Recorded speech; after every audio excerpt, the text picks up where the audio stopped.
through Rohit Sharma. সর্বজয়ী বীর যে, তারও কি আর সবকিছু হয় জেতা? আজকে যিনি কাফন বেচে, কাল সে কফিনের ক্রেতা। পৃথিবীতে জীবনের নিয়মে কেউই সবকিছু জিততে পারে না। পারেননি সাকিব আল হাসানও। ইতিহাসের একমাত্র অলরাউন্ডার হিসেবে আন্তর্জাতিক ক্রিকেটে 14,000+ রান এবং 700+ উইকেট শিকার করেছেন। ইতিহাসে তৃতীয় সর্বোচ্চ প্লেয়ার অফ দ্য সিরিজ অ্যাওয়ার্ডও পেয়েছেন। অসংখ্য রেকর্ড, অগণিত স্মৃতি, কত শত জয়ের উপলক্ষ আর আনন্দের জোয়ারে দেশকে ভাসানো।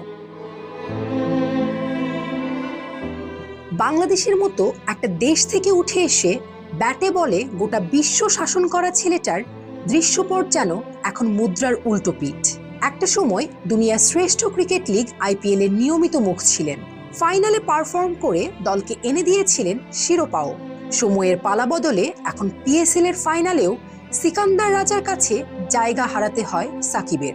চোখ দুটো আজীবন পাথুরে দৃষ্টি হয়ে শত দুঃখের মাঝেও ঝরতে দেয়নি অশ্রু। সেই চোখ যেন সঙ্গ দিচ্ছে না আর। বেশ কিছুদিন যাবৎ ভুগছিলেন দৃষ্টি সমস্যা নিয়ে। বোলিং অ্যাকশনেও ধরা পড়েছিল সমস্যা। যদিও সেটা কাটিয়ে উঠেছেন, কিন্তু বয়সের ছাপ যে পড়তে শুরু করেছে। ওজন অনেকটা বৃদ্ধি পেয়েছে।